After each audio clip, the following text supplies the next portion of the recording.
Red Corner Boxing. We're in the game. Yes, guys. Good evening, good morning, wherever you're watching in the world. You're with Jam and Mr. Neutral, Red Corner Boxing, as always. And we've got a couple of very special guests. We've got the Samp Chance podcast joining us all the way from Canada. Thank you, lads, for joining. Just before we get into it, just going to say we are proudly sponsored by Easy Storage and the Boxing Fight Zone for all your clothing and apparel. Right, lads, how are we today? Hey, brilliant, man. It's the cold is finally starting to kick in here a little bit, but it's blue skies all the way around, man. Can't complain. I take the cold cold and sunny any day. Fair play to you. How are you, Chance? You all good, brother? I'm doing good, man. Yeah, it's 18 degrees during the day here, though. It's pretty warm, but night gets cold. But happy birthday, buddy. Thank you so much, mate. Appreciate that, matey. Yeah, 42 trips around the sun. Jambo's getting old. Appreciate you pointing that out, my brother. Thank you. Right, then, let's get into this show, mate. So we're going to start with the Boots fight for, obviously, UC's Lima at the weekend. Blew him out in a round. I think a lot of people expected it. What did you guys make to the fight? Who would you like to see Boots in with next? We'll start with you, Bobby, if that's okay. Yeah, no, 100%. I thought it was just a showcase of him. It was more to show off his ring gear. It was more to show off, his music and his ring entrance. I mean, I don't think the fight was really I'll be completely honest, man. I wasn't. I mean, yeah, it was a fight, but I wasn't excited for it. I was more excited for Dave Allen. You know what I mean? It was just, it didn't make sense on paper. It didn't make sense once we saw what happened in the ring. But Virgil Ortiz, that has to be the fight next. I mean, realistically, right? I mean, what do you do? I thought it was exactly what Boots needed. They gave him a tune-up fight to come out there, look spectacular, finish this guy off, sizzle the crowd, make everybody go crazy, get us talking about it. It's exactly what it was supposed to. He did what he was supposed to do. And you saw Eddie here and after. I don't know if you guys saw that. He's calling out De La Hoya, let's make the fight with Virgil and Boots. So that's the fight to make. But an impressive performance by Boots. You beat who's in front of you. And it's exactly what he did in spectacular fashion. And I enjoy it when Boots fights like that. I enjoy watching him. Yeah, he's a very good talent, mate. He's a very good talent. And yeah, you picked up on there about Virgil Ortiz Jr. That'd be an amazing fight at 154. But Mr. Neutral, what's your thoughts on what you've seen from Boots in this? Would you like to see the Virgil fight? Would you like the Bakram Murtazaliev fight? What's your thoughts, brother? Well, first and foremost, mate, my first thought is to you. Happy birthday to you today, my partner, my friend, my compadre. Have a great day. I hope you had a great night as well. Welcome to Samp Chance. Great podcast from over the water. Get over and have a look at them. Like and subscribe. It's not hard.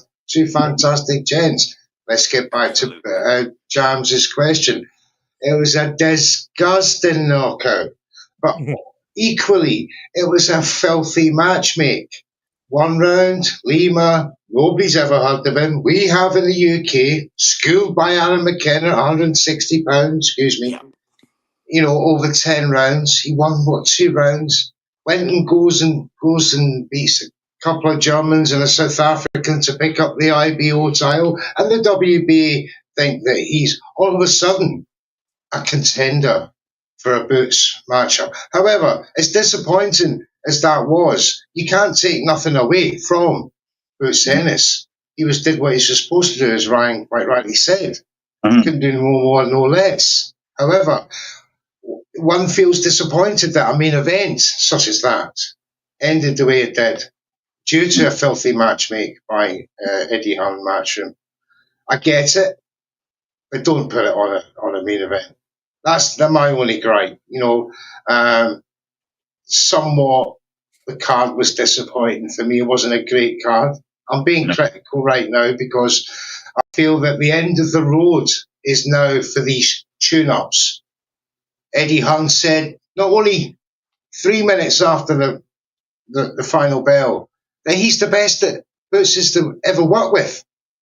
Yeah, seen that. Incredible claim, considering who he has worked with over the years and undisputed champions. However, now Eddie has said that there cannot be any more tune-ups.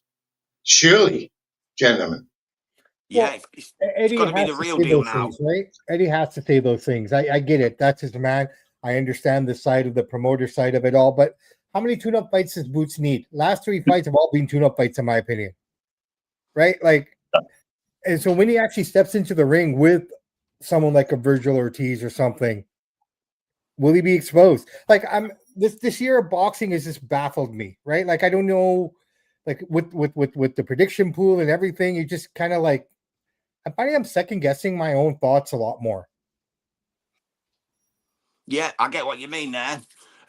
So which fight would you predict neutral out of all of them? If it was out of Bakram Murtazaliev, out of Ortiz Jr. next, or moving up to 160 and Bud moving down has been talked about a lot. Najee Chill done a podcast last night that I was involved in. I was in the chat.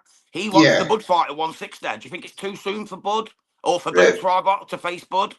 I don't think Bud and Boots will ever meet. I think they're two completely different trajectories. 10 years apart in age, 10 years apart in resume, 10 years apart in achievements. Absolutely. So for me, the WBA is the route that Bozy has taken his son yet So again. Abbas Barriou then. So they'll be looking at Abbas Barriou. Obviously, the easiest target, £154. In the fans' eyes globally, worldwide, to see Murtazaliev is far more dangerous. Fundora, of course, American legend. And, can't remember the other guy right now off the top of my head. Ortiz Jr. Ortiz Jr. Now, Ortiz Jr., now that's or even don't forget Erickson Lubin. Sorry to cut you off, bro. Don't forget Erickson Lubin, the hammer. He's still mixed up in there. Exactly. There's and the WBA are not making life easy for anybody at the minute. You know, having first of all Crawford as a champion in recess while he goes and fights Canelo, and then they've made Virgil Ortiz champion. Barrier champion. They made Virgil Ortiz an interim champion. It's just getting to the point. It's getting a bit messy at £154 now. So there's two options for me: it's Ortiz or it's Barrier. But I think Ortiz has got first shot at Barrier, so I'm not sure how it goes. It's one of them.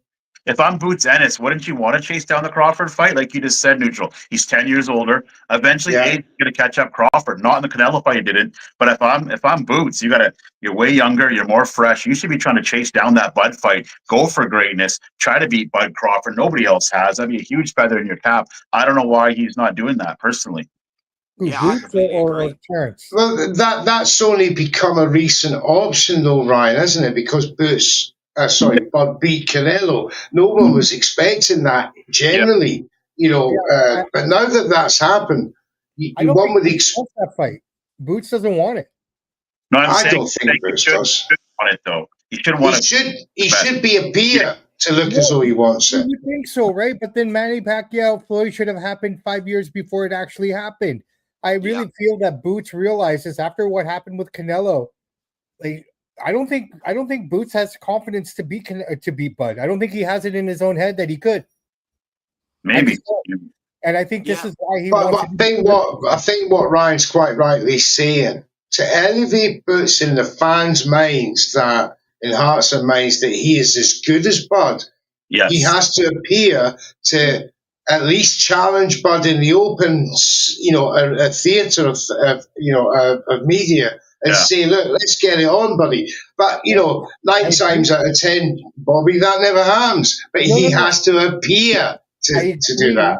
I agree with everything that's being said here, but what I think it is Boots is afraid to make that first step only for the fact that he's afraid that he might accept.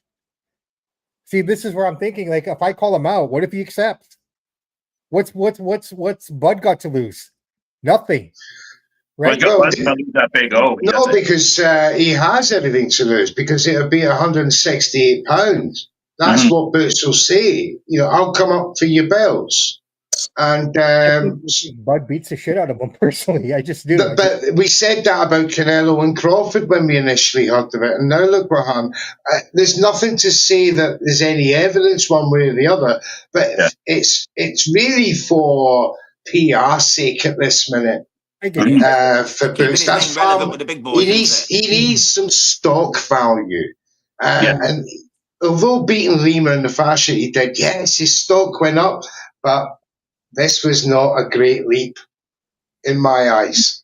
So he needs something off the back of that Lima win to really push the narrative in the fans' minds. Right, and I think that Boots fight would make more sense if he beat someone like a Virgil Ortiz first, in my opinion. Then has to. Absolutely agree. If he beats the Bakram right? or Takes a title. He needs a title. He does. Yeah. He needs to do something first before you put that challenge out, in my opinion. I'm not saying it's wrong for publicity, absolutely. But again, right now, to me, yeah, Boots could be the future. But how many guys have we said that about through the years? That's it. Yeah. Only the special ones. Only the special ones. Yeah. Well, let's wrap it up on the Boots situation then. Let's move on to Arslanbek Makhmudov beating Dave Allen. It was a good fight. Allen gave his all, but he wasn't quite up to scratch on the night, was that? And then afterwards, Makhmudov called out AJ. So we'll start with what did you make to Makhmudov's performance?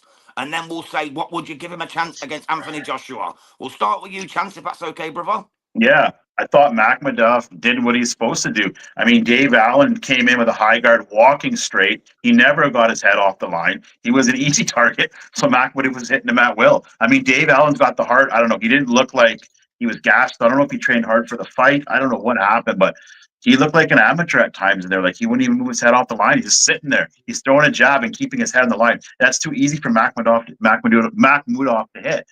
I love Dave Allen's heart. I wanted him to win. I predicted him to win. Stupid of me to say that, but I think he was just got Makhmudov is too big, too strong. The jab, he just threw punches at will, and Dave wouldn't punch back half the time. So I was quite disappointed with his effort. I thought his output. I don't know what happened to him. That's my take. Yeah, I pretty much agree with you, mate. And just for the second part of the question, what would you say about Makhmudov versus AJ, Anthony Joshua? Would you want to see that fight, and who wins it? I would rather see Tyson versus AJ, but if Tyson's not going to fight him, I'd like to see Makhmudov versus AJ. Makhmudov, I think AJ would beat him. I think he's just too big, too strong, more of a slick boxer. I think he's an A-level boxer. Makhmudov, I still have him at the B level. But you never know. He's got an iron chin, that guy, man. He's tough, and it'd be a big fight. Big fight. Yeah, very true, mate. Very true. Same questions to you, Mr. Neutral. What's your thoughts? How did Makhmudov look, and would you like to see the AJ fight, and what would happen if it does so? Oh, first and foremost, I do not want to see an AJ fight with Makhmudov. He's awful. He cements his feet to the ground. Yes, he can throw straight jabs and against a man like Dave Allen, who's British title level at best. Let's not sugarcoat it. I love Dave Allen. I love his mannerisms and the way he's so humble after defeat and the rest of it. He's a real honest guy, and that's why he gets a lot of support, and that's why people want to see him. And there was times in that fight he had Makhmudov not only rocks, but the guy was confused. He couldn't knock this man out. Iron chin. He won't get them kind of punches off on the AJ. That's a ridiculous thing to ask of him. I don't want to see a Makhmudov who got beat by Vianello, who got beat by Richard Soares fighting AJ. Come on. Yeah, agree. So that's that. What about you, Bobby, mate? Same questions. What's your thoughts on that one? When I look at Dave Allen, I think of a wrestler called Mick Foley. I don't know if you guys have heard of him. Mankind. He's like the everyday man's man kind of, and that's the kind of guy that I see when I see Dave Allen. What we saw that night were two lumbering dudes in the ring, and testament to them both. Iron chins, took the beating of a lifetime, but Makhmudov did what he was supposed to do. Right, he took care of the situation. He held him at bay. I think Dave gave it his best in the first four, and I think after that he started to get tired, and that started to really show. The fact that Makhmudov couldn't finish him off makes me think that why would you even call out AJ, right? Exactly. Right. Paper. So Money. it's some money. Paper, Jason. 100%. But everybody's calling it. Right, but that also being said, we know that AJ's got a susceptible chin now. It's very it can be took if you land right. Yeah. Right. If Makhmudov could get one punch off and hit it in the right spot, we've seen AJ go down. So, I mean, he's got a puncher's chance, but like you've all said, there's levels. Yeah. Right? Even a bad AJ is still at a higher level than Makhmudov. So, I mean, it's a no-brainer, right? It would be an AJ all the way. I don't know if he'd finish him, but I think he'd outbox him to get the decision if I were making. Yeah. I just don't understand what commercial sense a Makhmudov would make to AJ in any conversation, considering He's in the It's rumored as a twilight warm-up, of weren't it? his As a warm-up career. for Fury. Well, hey, maybe Yeah. maybe Boots needs to take some lessons from Makhmadov then, eh? He's calling out the right guys. Yeah. There you go. Yeah, stretch that to the distance. You Yeah, I might think the get main point somewhere. of it, though, the reason it was talked about for the Makhmadov fight is because he's a similar sort of style to Tyson Fury. Obviously, not as gifted a boxer, but he's a big lump. I think it was more about the warm up, you know, getting him ready for the summer fight against Tyson Fury, which is apparently still going to happen, according to most people. It just seems like Eddie Hearns is all about the warm ups, man. Let's get some actual fights going on here. That's Yeah, all well, I that need. moves us on nicely then to the next fight, which was Guido Vianello against Alexis Barrier. I'm sure you guys didn't enjoy the result in that one, but it stopped him in the 5th round. Yeah. And he also called out AJ. So would you like to see Guido Vianello versus AJ? And what did you think of his performance against the previously unbeaten 12-0 Barrier? We'll start with you this time, Bobby. Yeah, no, what can you say, man? He lost. He kicked the shit out of him. Very simply put. Yeah. That was just it. Like, I mean, I can't even justify it. It is what it was. I picked wrong, obviously. I did as well. But the reality of it is, this is what I love about the sweet science guys. Any given night, any given fight, anything can happen. And that's exactly what happened here. This guy wanted it more. He was hungry. He came out and he took care of business. He didn't give him a chance to even stand up on his feet. He didn't give him a chance to assemble anything. He didn't get a chance to set up. He just took care of that business. Now, is this guy worthy of AJ? Probably not. But I mean, everyone's going to call out AJ right now, right? Yeah. There's only one guy. There's only one fight for AJ, and that's Tyson. And until Tyson's ready to do it, you can line up everybody against AJ. Look, I think right now the heavyweight division, outside of Moses and maybe a couple other names, Agaba, we're in a transitional phase with the heavyweights.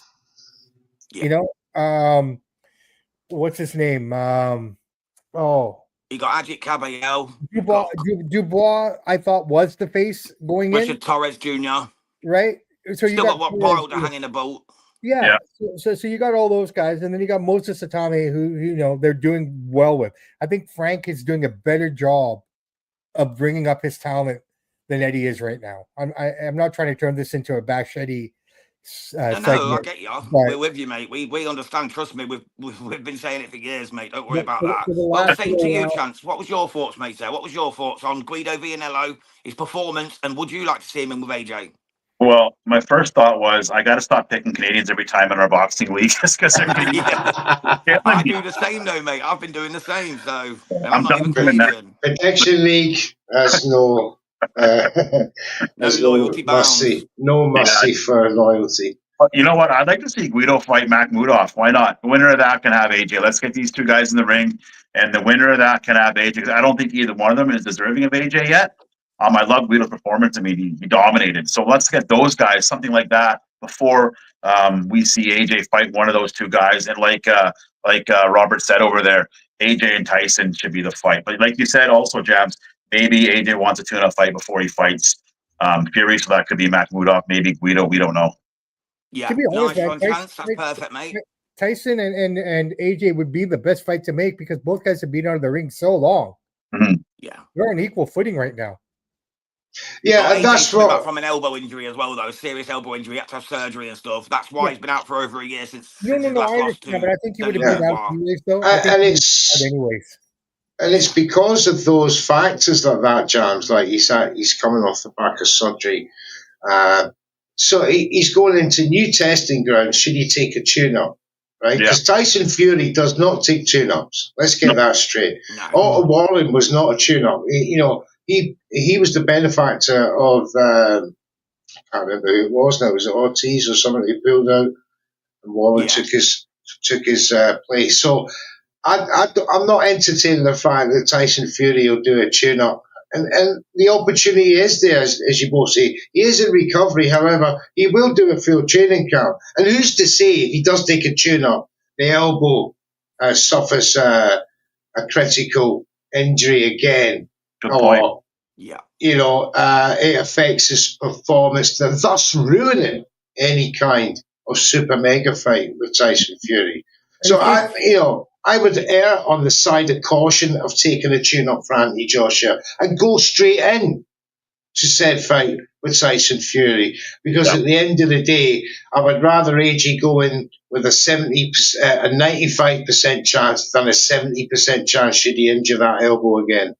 Yeah, and he's not going to learn anything new, is he? Let's be honest. He's at that stage of his career. He's in his mid-30s. He's not going to learn anything new. You have tune-up fights when you're learning on the job. Anthony Joshua's got nothing left to learn. He could go straight back in, and it's just like his memory, isn't it? You know, he's been there, done that, bought the T-shirt. So he should do that. And the greatest, Tyson Fury can't have a warm-up fight as well because he's doing another Netflix documentary at the moment. and But the greatest fear.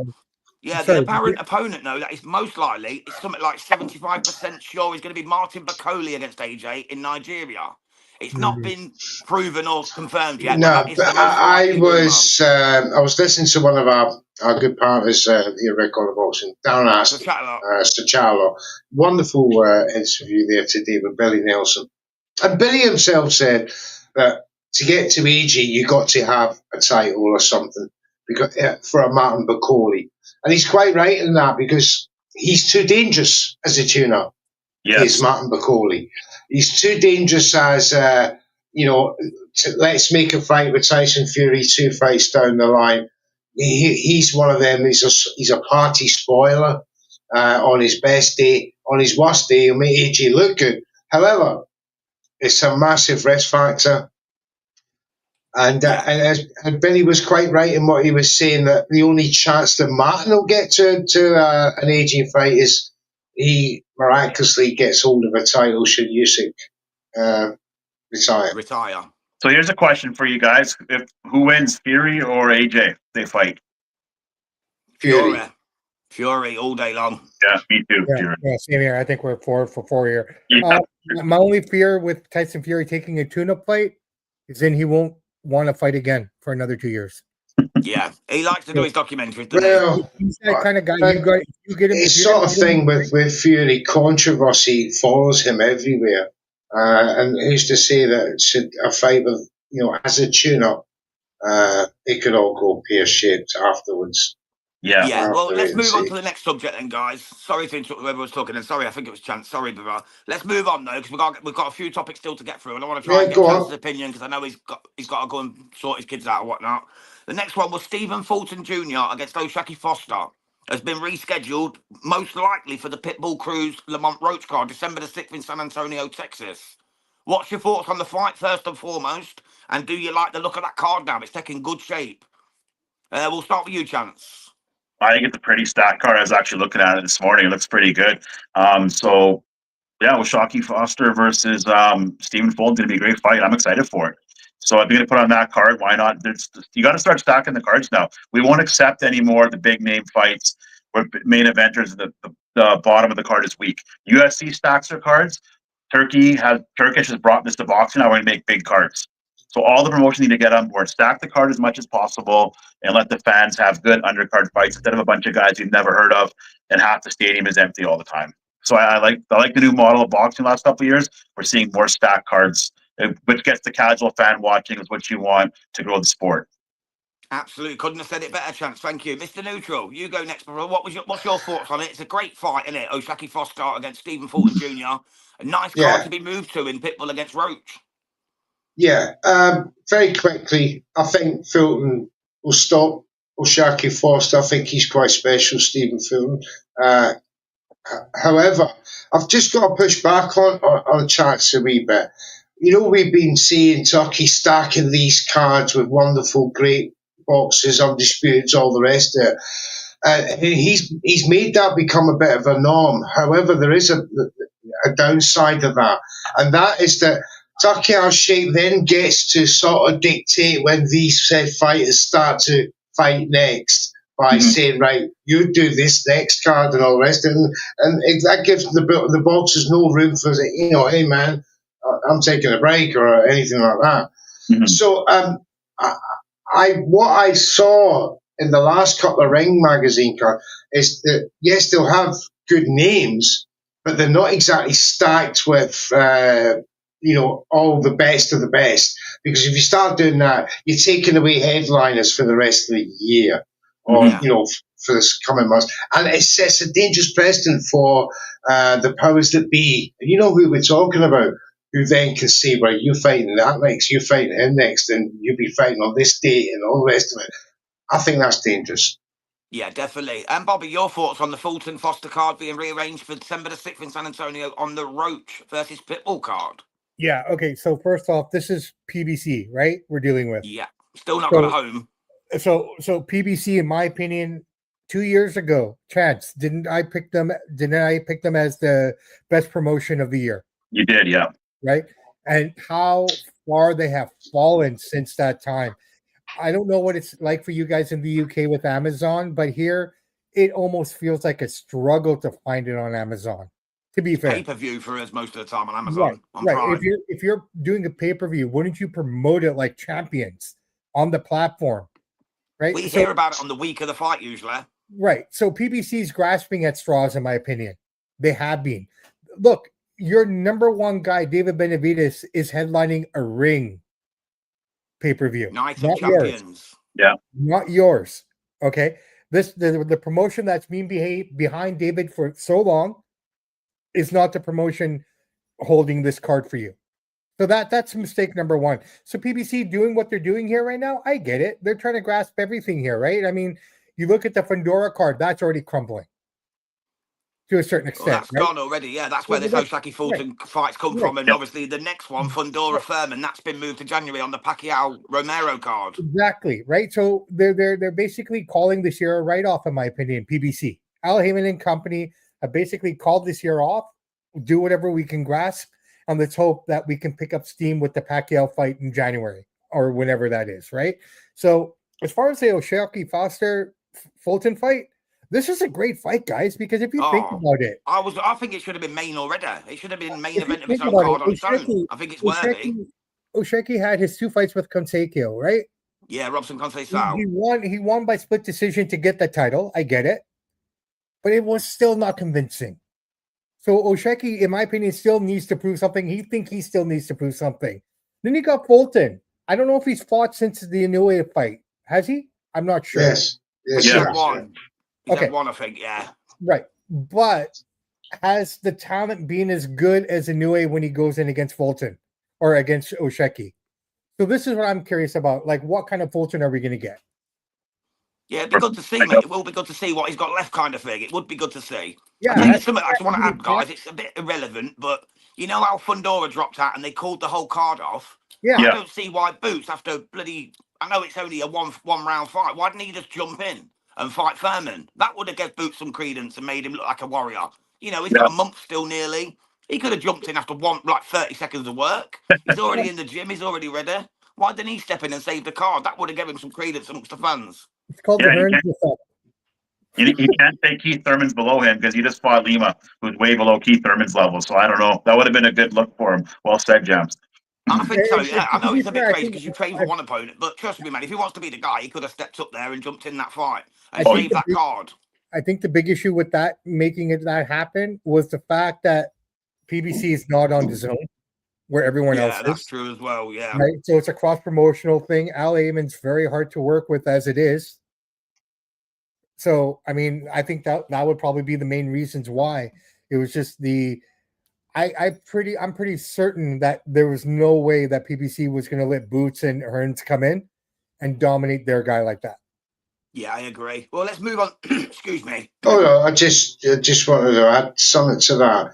Oh, You know, okay, bro. Yeah, you crack on. I'll go clear my with- throat. I won't be a sec. Sorry, with PBC and Top Rank, without basically broadcaster homes at the minute, they've had to resort to Plan B, and that's to subcontract their boxes out to Ring Magazine, whoever, the Zone, Golden Boy, Matchroom UFC. So they're jumping on these cards, and the only thing is PBC and Top Rank are having to give up their 30%. Of the take on these occasions because they're not the ones broadcasting. So, you just saw Richard Torres being offered to Matchroom there the other day by Top Rank to fight, and who was it? Can't remember now. Who was that? Sorry, neutral. I just missed that bit. Who are we looking for? Who did Eddie Hunt say that Richard Torres was offered to them to fight? Wasn't AJ? It was somebody else. I know this as well. Spare with me 1 second. Dave Allen. It was Dave Allen, right? Yeah, he said he's got no interest in the Dave Allen fight. That was it. Yeah. Eddie Hunt said no, we got no interest. That's how desperate Top Rank are. They're offering the best stars in the United States. Richard Torres, one of them, out to match him to fight one of the British title level fighters, and that sends alarm bells to me. So expect a lot of these Top Rank and PBC cards. They're going to be few and far between until they do find a home. However, this is a good card. And it's the best they can do on short notice. And the fact that they've dragged Stephen Fulton up from £122, £126 to £130 to fight with Shaki Foster off the back of beating Brandon Figueroa by unanimous decision to take that WBC featherweight belt just proves that, they're really having to struggle to matchmake now.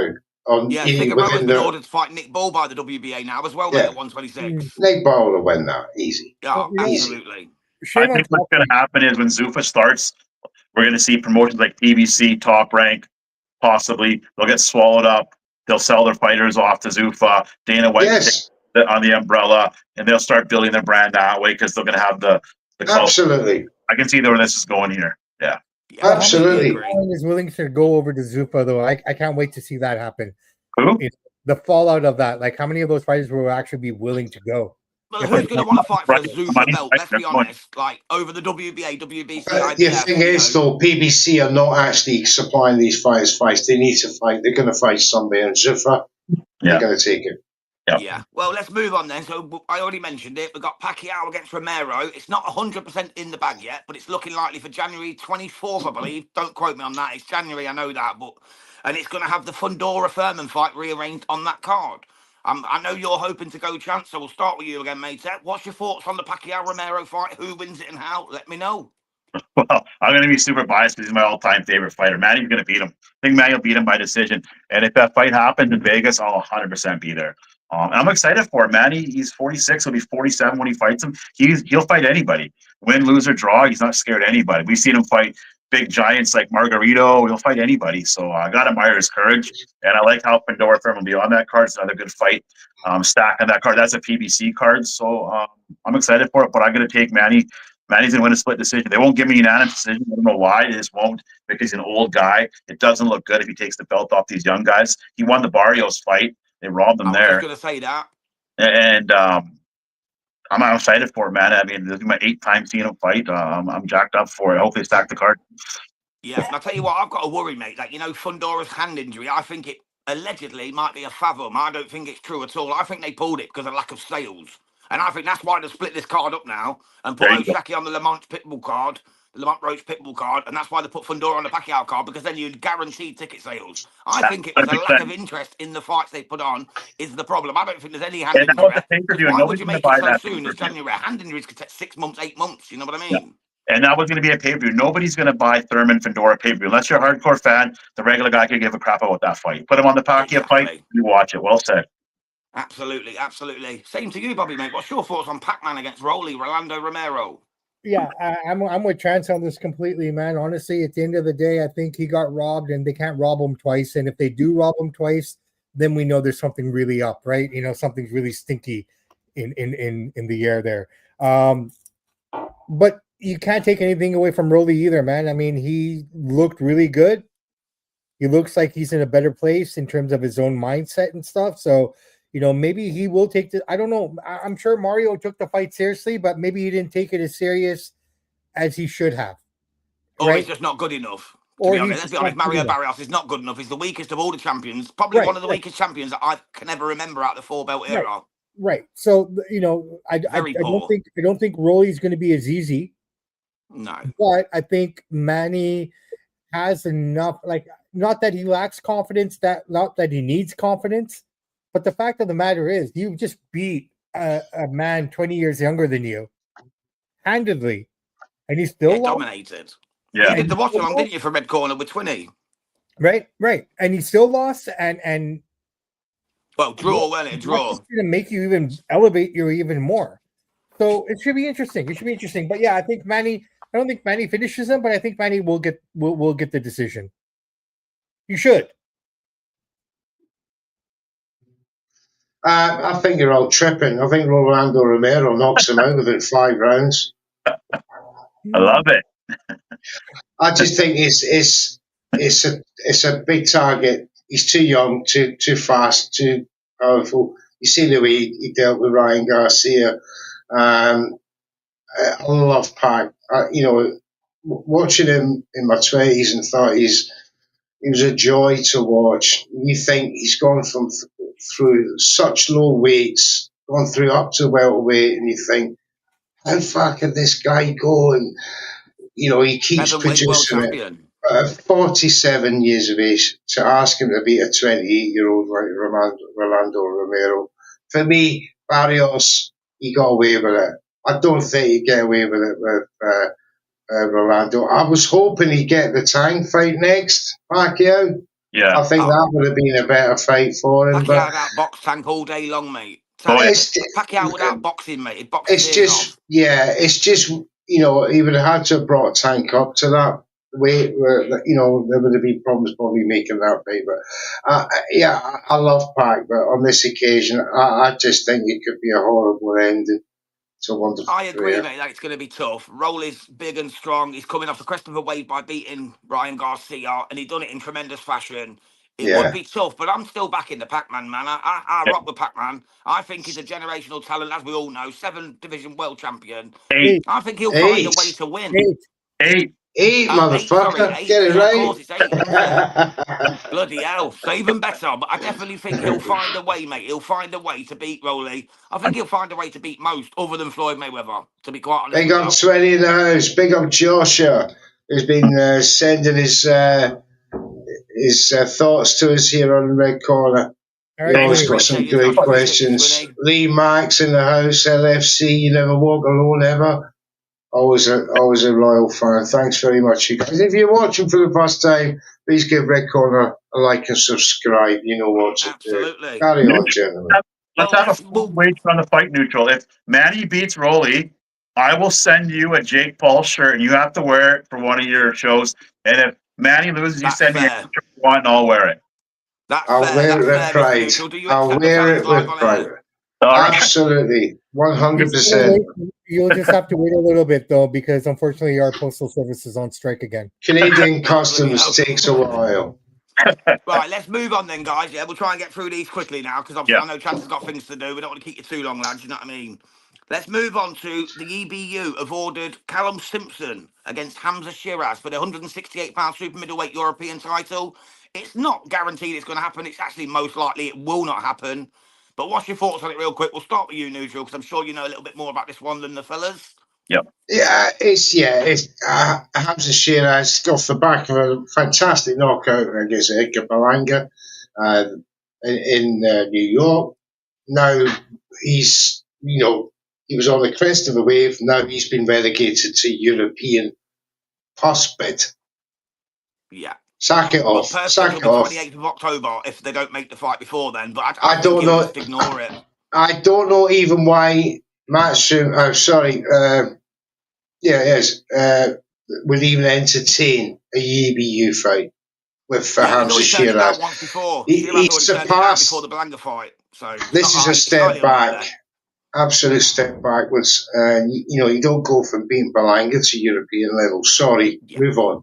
Yeah, I agree, mate. Have you lads got anything to add to that, or should we jump on to the next subject? I want to add one thing. What has Eddie Hearn said is the reason why he's accepting this and doing this fight? Has he said? Because I haven't heard. No, I haven't heard whether he's accepted it. It's just been ordered. It got ordered today. But what's the reasoning why they ordered that? It makes no sense. Because Hamza Shiraz beat Edgar Berlanga and Callum Simpson's the current EBU European champion, and Kevin Lele Saggio has gone on to fight Diego Pacheco, who was mandatory. So because Saggio's gone on to fight Pacheco, that made Hamza Shiraz the next in line to Callum Simpson's title. Yeah. Oh.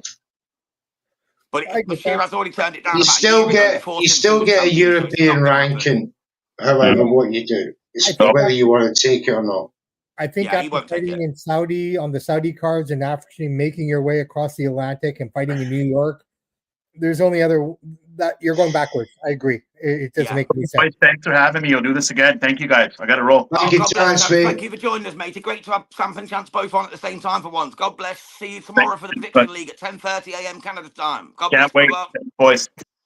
Thank you, Chance. Right Top then, so it's man. just me, Mr. Neutral, and Mr. Bobby Sampson now. You still got a few minutes, Bobby. Just a couple of other subjects, mate. We're not going to keep Dude, you long. I'm set. I'm good to go till 3 p.m.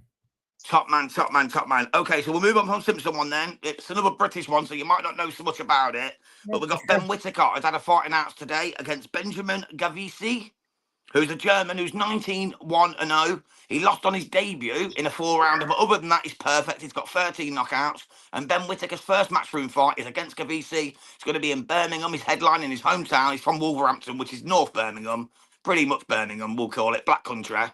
But yeah, what's your thoughts on it, mate? And he's going to headline.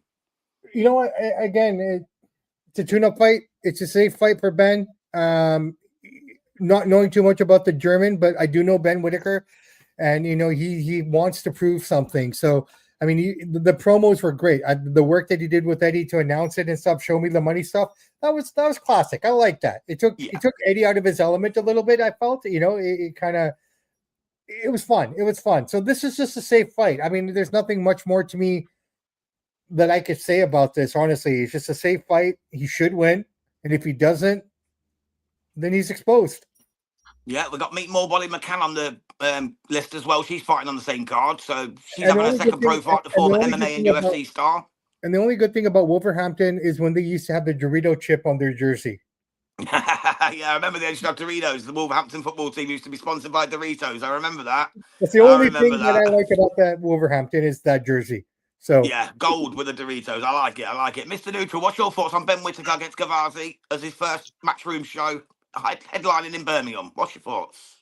What a fight Eddie has made for this young man. He's been fighting in his first 10 fights, area contenders, area champions, if you like. No more than British level standard. Liam Cameron, obviously, that last win has convinced him to go over to Matchroom and seek bigger things. However, Eddie Hearn is not one to pad your record, should we say, unless your name is Bruce Ennis. And the one thing that struck me about this fight is the German, who's only 30 years of age, is on a 19 winning run streak from losing his very, very first fight by unanimous decision in a 4-rounder to a guy that was 2-0-0, who was unbeaten himself. And he's been on a 19 winning run streak, 13 knockouts in that time. He's now the WBC Silver International Light Heavyweight Champion. That's the cherry. That's the carrot that's dangling for Ben Whittaker. And that's the belt, hopefully for him, should he be victorious, that will elevate him into title conditions. It gets him a shot, doesn't it? If can I ask a question? Of course. Mr. Neutral, of those 19 guys that he's beaten, who are they? They're all European level, in domestic level. So, you know, it'd be the same in America, say someone, you know, that you know is not going to be elite, but it's still a good enough, and has a trinket. He has a belt, and that is the, you know, the standard. But this guy, for me, get you on the ladder, bro. Get you on the ladder. This guy, for me, will beat Ben Whittaker's by far his hardest test. Oh, okay. That's what I was trying to get at. Like, you know, because when you think about 19-0, like when I look at Canelo, for example, he's got what, 62, 3, whatever it is. 40 of those fights were against subpar opponents, in my opinion. Is you know, but you can count 20 of them that were amazing, like 20 world champions. Right. So that's why I'm asking, like, okay, of those 19 guys, is it worthy? Like, but well, his last four opponents has all been for titles, whether it be domestic or the WBC international. Well, I'm it's a good fight, mate. People, just because people don't know him, they think it's a bad fight, but the guy's decent. He's proved himself time and time again. He's holding the strap. That's a carrot dangling for Ben Whittaker. Otherwise we wouldn't be actually. Otherwise, I don't think we'd be seeing this guy without the trinket. You know, and that's that trinket that Eddie wants Ben to have. You know, in order to attract bigger fights at light heavyweight, maybe. Look at it, you know. Dan Aziz weren't there. Dan Aziz was rumoured to be the target, but then once his title fight became available, they jumped on this because there's something there. Whereas Dan Aziz would have been just another tune-up. This is actually for a scrap. So you go where the gold is. You go where the money is, where the gold is. Simple as that. It's a good move, in my opinion. I think they've matched him well. No, for Yeah. sure. For sure. And once he's got this fella under his belt, and is safely tucked away into his resume, the doubt about him will start to dwindle. There's still a lot of doubt about him. Fair enough. Thank you, Maddox. Thank you, sir. Thank you, Chance Brother. Right, so let's move on then. We've done Ben Whittaker. Let's move on to Amanda Serrano. She's gone back down to 126 and she's about to fight against Erica Cruz. She's doing 10 times 3-minute rounds, so she's going for the men's rounds, but not the men's length. They classed it on MVP as men's rules. If it was men's rules for a title fight, it would be 12 times 3. So they made a mistake there with their promotional team because it's only 10 times 3. I still respect it, but when it's a world title fight, it should have been 12. Yeah. So they messed up that, but, forgive Jake Paul. He's only been around a few years. Not a problem.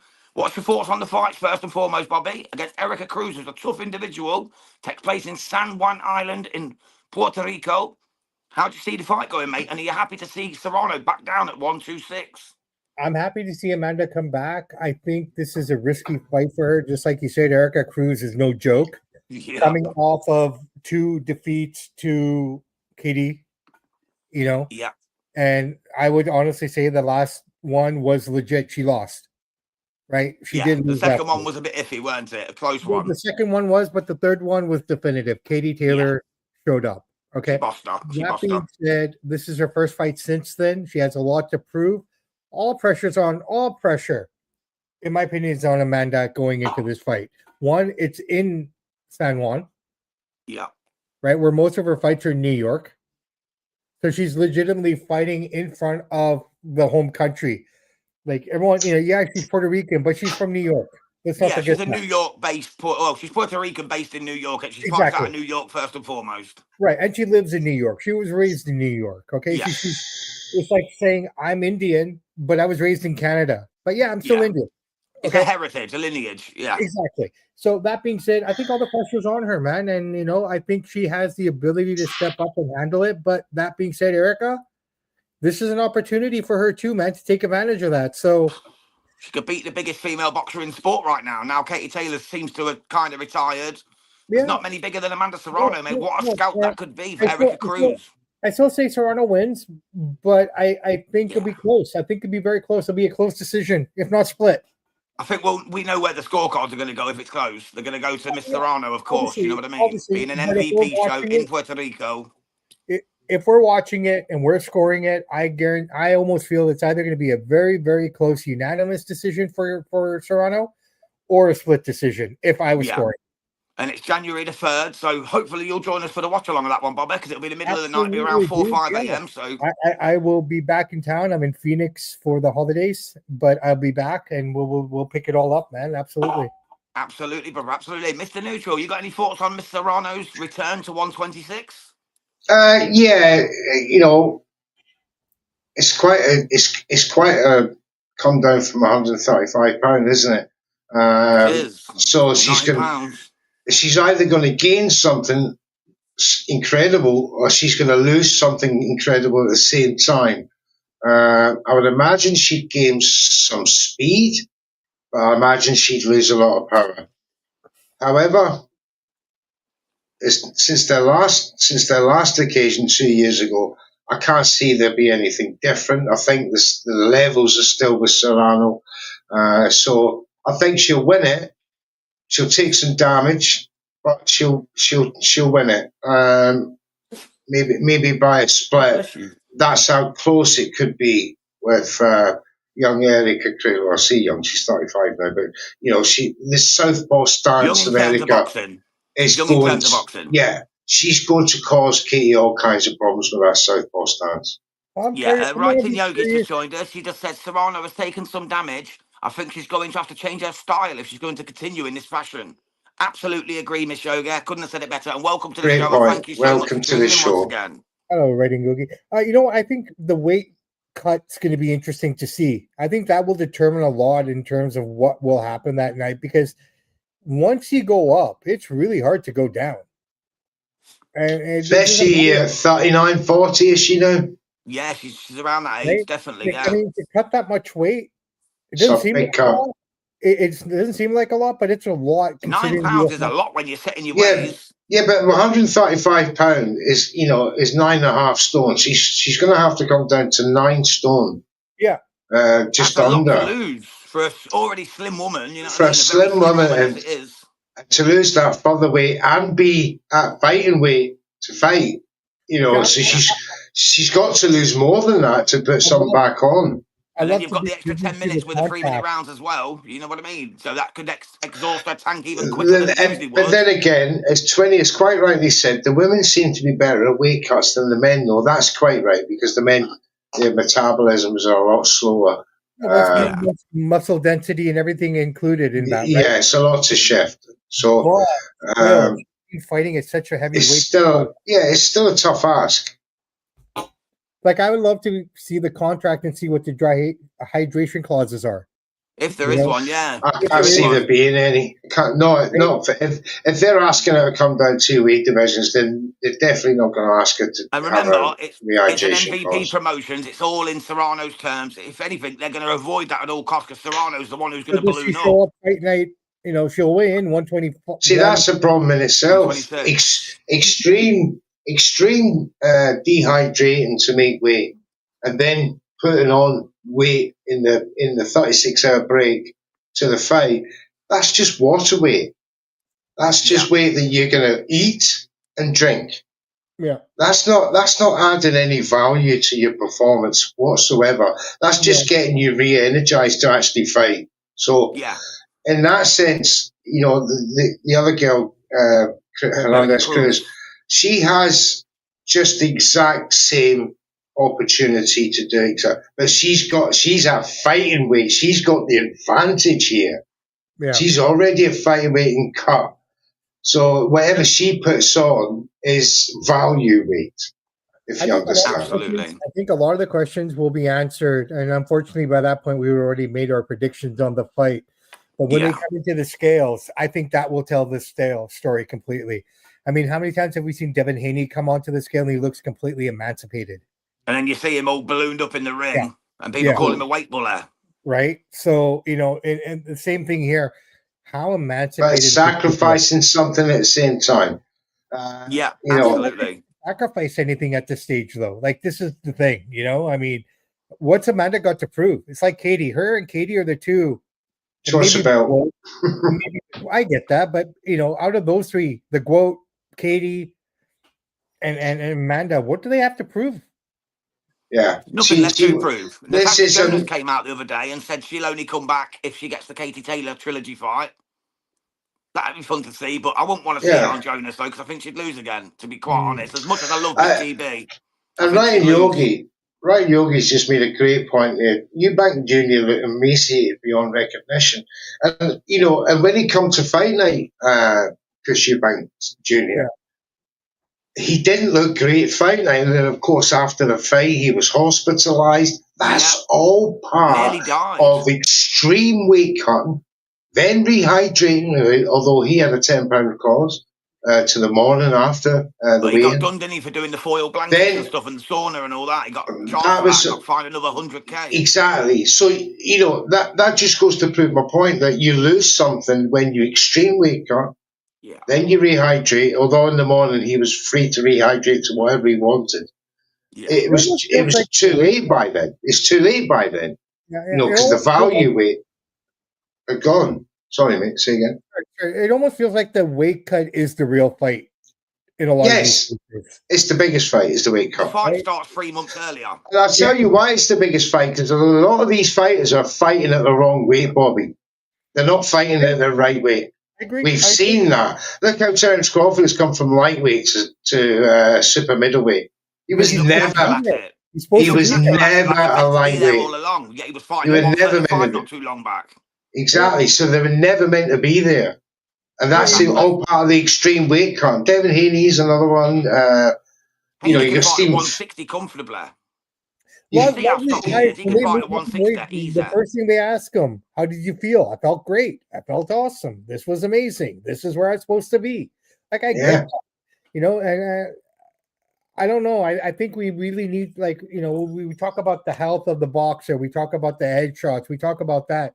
we really need to look at the science behind the weight cut, man, because I think that's killing more boxers. Where the damage is Where the caused. real damage is happening. And then you get punched in the head.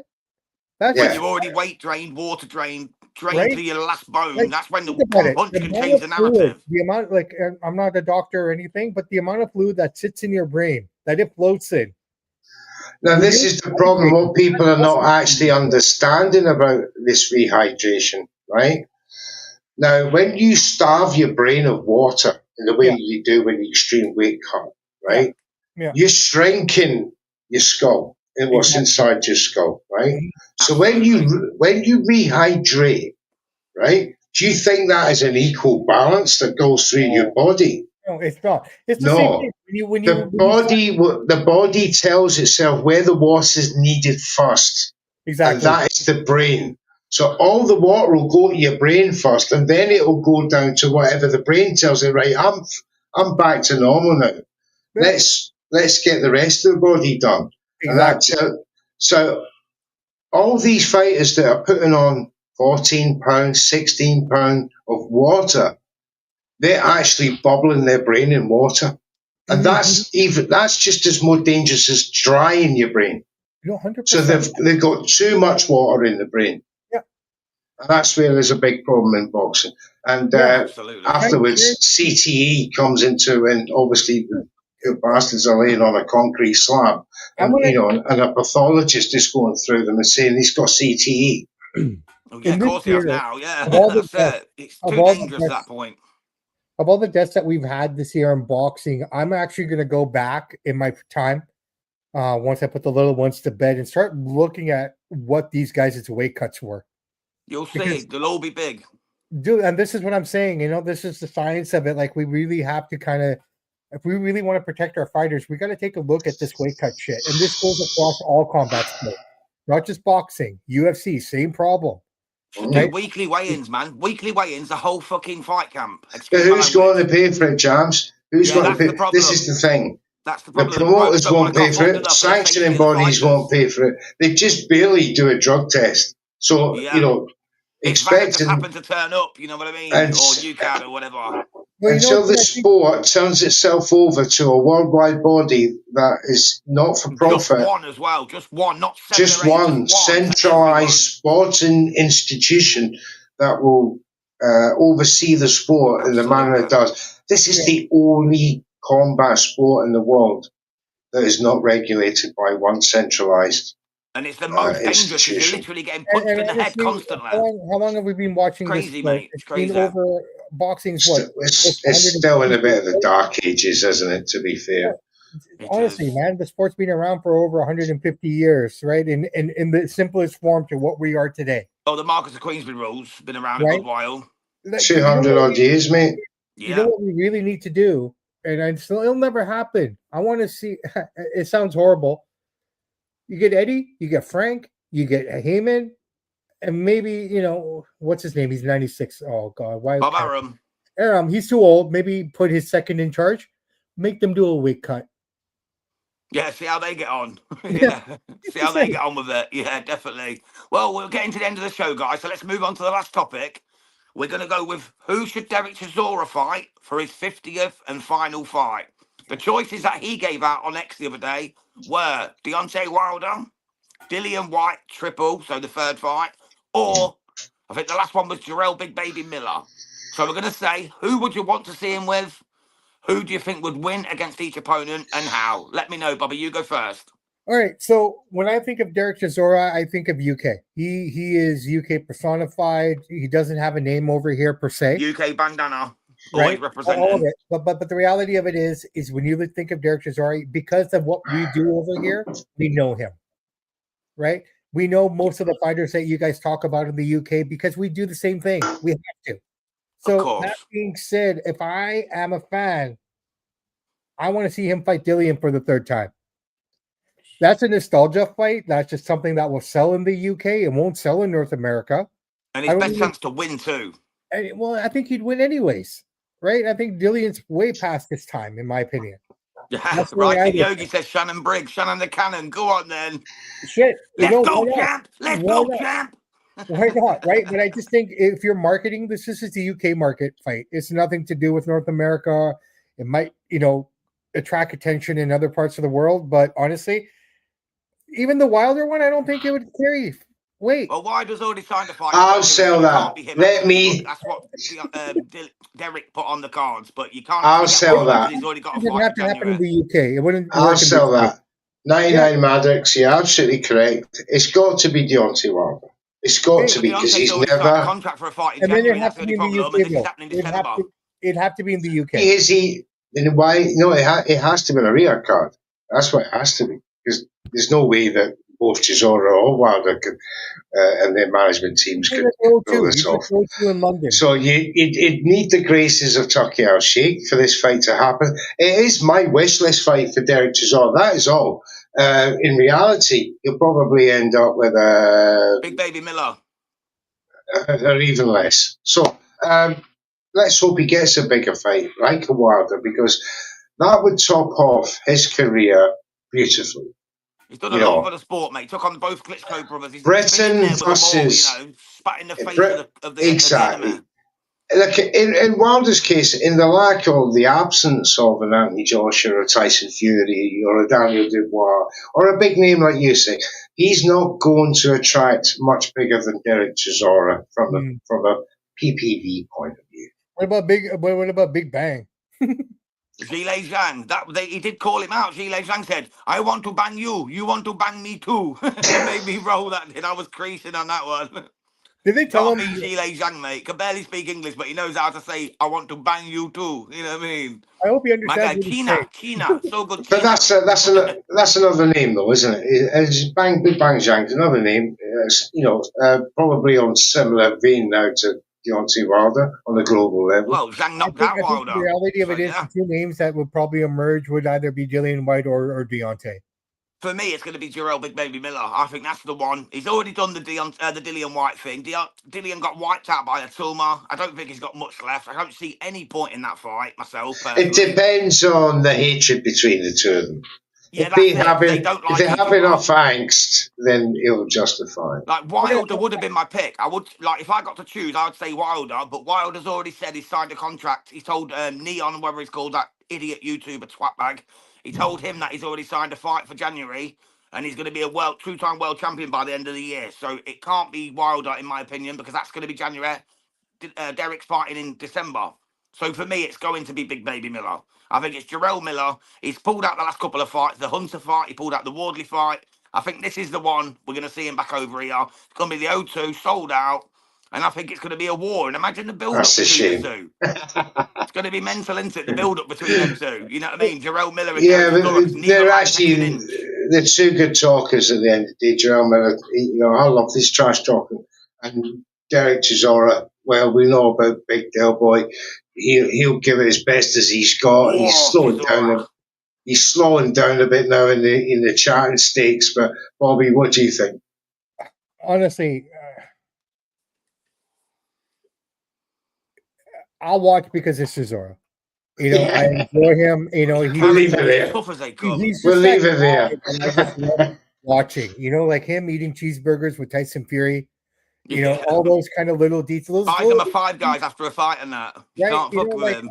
As much as I love watching them in the ring, but I also enjoy watching their interactions outside of the ring. And one of the most colorful guys, in my opinion, feels like, he's one of the more colorful guys in the sport. Yeah, he does mark the end of an era. That's right. He quite rightly says. And that era will include a lot of other boxers, that he has fought, who are also coming to the end of their era. And we've got to accept 2025 is a benchmark year now. The sport has got its new stars. The old guard are about to, pave the way for the next generation of fantastic boxers who are coming through. There's many of them wonderful. We've all identified. Richard Torres Jr.'s and the like. It's like any sport, right? We have to go through transitional phases, right? Exactly. When the Klitschko took over the heavyweight division, really, I'll be honest, man, no one really paid attention to heavyweight boxing in the States, in North America. Because you had nobody. We did Because it. when you had your Ali's retired, your Holmeses, your Even your Lennox Mike Tyson's, Lewis's, Evander Holyfields, you But know. think and about it. when them guys retired, we all suddenly thought, "Oh my Yeah. God, who's to fill the void?" We No, had We but, thought Deontay Klitschko's. for a bit, but then obviously no one knew who Deontay was. I remember Yeah, him walking around New but York and he's not been one person knew champion who he for was. but so that While he was wasn't WBC till heavyweight many champion. years later. That was not till many years later. I'm talking about when these names like Chisora go, we start to suddenly realize we're short of characters. And this is no, another 100%. benchmark. 100%. We do. At least So we've got here, Moses coming through. Might I help. got He's not a character, but he's a good fighter. yeah, Let's I got hope a he question carries for us you through. guys here. On the lighter night, on the lighter side of boxing, what did you guys think of Boots giving A couple of Philly cheesesteaks yeah, like okay, so to here's my Lima. Yeah, man. I so like it, here man. It's you know, he's from Philly. He's but giving the here guy his here home What are you delicate set. I talking think it about? was good. no, What are but you talking about? That was his purse. no, That was his purse. wait, Yeah, he but got here's two the Philly question I cheesesteaks have. and a slap in the Here's the chops. question That's that what he got for the fight. here's the question that no one's asked, and I love the answer for it. Were those fresh, or did he buy them before the fight? I think they might have been cold, but a Philly cheesesteak, you can always warm them up, can't you, in the microwave? I'd Yeah, eat some nah, even, but you know what? I'll nevertheless, tell you mate. what, man. I've had a Philly cheesesteak, like from there. I've had it. It's a striking difference from heating it up and eating it and just taking it out right there and then. The only Yeah. time I've ever had one, my friend bought one back with him. He smuggled it in his suitcase, mate, like it was a big bag of drugs or something. Yeah, You know what I yeah. mean? He smuggled it back, and I got to eat it. And I tell you, it was like rubber. It was like cardboard, but I still enjoyed Because it. the The steak was cheese, man, beautiful. that cheese is so horrible. It's only one way you can eat that cheese. It's when it's fresh. You can't have that cheese. It's like Cheese Whiz, right? It's that It went processed like shit. rubber. It went all rubbery and Yeah, that. yeah. So that's how I thought I'd throw that in there because no one's talking about it. Why not, mate? Yeah, the cheesesteaks are important, bro. They are. Well, let's wrap this up now, lads. We've been on for an hour and 10 minutes nearly. Let's wrap it up. Mr. Neutral, you got anything you want to add before we wrap up, mate? No, thanks to everyone who's joined us in the chat, to Ryan Yogi, to Maddox, to Joshua, to NYWA, Lee Mack, and Twinny Boxing, as always. Thanks to everyone. If you're new to Red Corner Boxing here for the first time, give us a like and subscribe. Thank you very much indeed. Thank you, Bobby. Thank you, Chance, as well. Give him a big shout out from us. It's been a great show. Thanks very much. Great talking points. Absolutely. Thank you. Thank you. Guys, honestly, this has been amazing. 2025 has been an amazing year, like you were saying earlier, not just in the art of boxing, but just on this platform. The work that you guys are doing is absolutely amazing. The work that we're doing is absolutely amazing. And when you bring amazing together, you just get fucking beautiful. Right? So I can't wait. I cannot wait to see where all four of us go. And so on behalf of Chance and myself. To the top. Oh, to the top. 100%. Mate, we'll keep working together till the end, brother. To the top, brother. Two of the realists we've seen, mate. That's we love it. you guys from Canada. Honestly, mate, you're welcome on our show anytime. We'll jump on yours anytime you need. Not we'll a do the danger. same. Pretty soon, you guys will be coming on our show, and I'll be in the driver's seat. And I can't wait for that. When we set that up, we'll set that up really soon and get that going before the end of this year for sure. But all that being said, man, if you ask me to January 25, where we'd be now, I wouldn't have predicted this.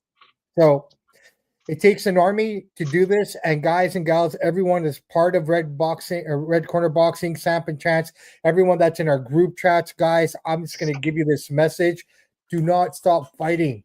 Do not stop fighting for what you believe in.